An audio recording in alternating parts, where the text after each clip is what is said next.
Namaste. I hope you're all doing well. We're doing today Salamba Sarvangasana from the wall. We're doing shoulder stand from the wall.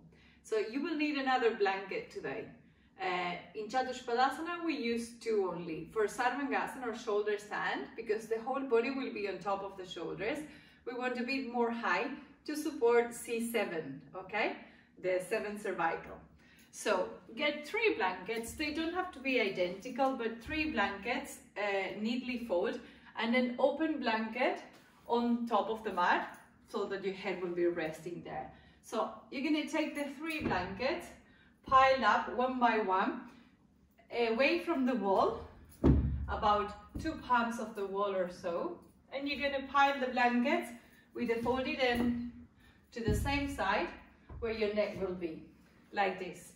Once you got the blanket, if you have a belt, a yoga belt, you will make a loop with the belt shoulder width, like this. And this will be used behind our backs for the arms to stay level with the shoulders and for the shoulders not to close, okay? When we widen the elbows, we close the chest. And this way we kind of do Sarvangasana. So with the help of the belt, we're going to maintain this openness in the front chest, okay? You don't always have to use it, and probably not all of you need it, but it's always a good reminder for the chest to stay open. Then you will put that belt on one arm only, like this, okay? And then you're going to sit against the wall and lie down, so that your shoulders are on the support, your neck is on the support, but the head is off. If you have a block, you can put a block here or a bolster, although you're not going to stay long here. You check that you're centered on the mat, okay, not to the right or left, and you check that you have about 2 fingers away from the edge. You pull your head that way, drag the shoulders that way, and lift the hips.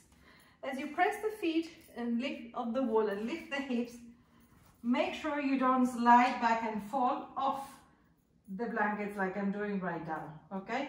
So you got to fix the shoulders on the support so that your neck is supported, that C7 is supported. And then you take the other arm through the belt, checking there's no, it's not twisted, okay? And you pull the arms in. You roll your arms out, you press the top shoulders, and you lift the back body up. Then you're going to take your hands to your back, to the middle of the back, near the shoulder blades, okay? Your fingers point forward. Some people go like that. You have to roll and put the fingers forwards. And you maintain your hands on your back. See?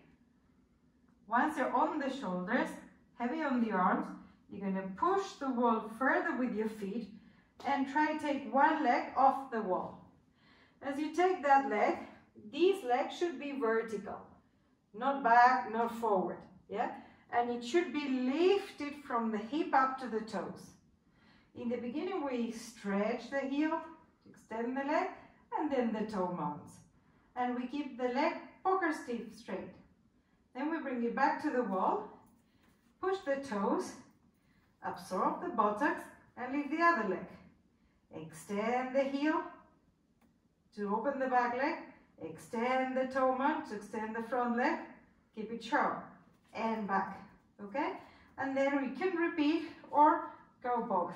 Join the legs, lift one leg, lift the other leg, and there you are in Salamba Sarvangasana, supported shoulder stand. You never ever turn your head in this pose. And your hands go and reach near the shoulder blades, and then they go towards the waist. Remember, your shoulders should be steady. You got to lift your back and shoulder blades, and your top buttocks need to lift and move in. The front legs tend to go back. Keep lifting the front legs and maintain the 2 legs together. And once you have enough, You take your feet back to the chair, to the wall. If it's too much, you can go on alternating.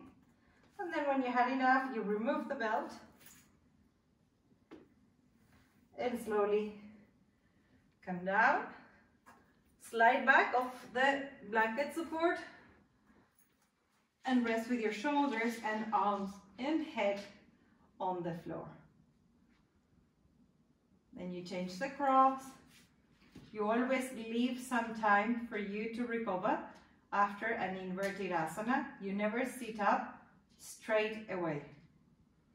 So you leave yourself at least 30-40 seconds, and only then you roll over to the right side and you come up. We're going to show now different ways, different supports you can use to do shoulder stand. You might wonder, why do we use in Iyengar yoga support for the head?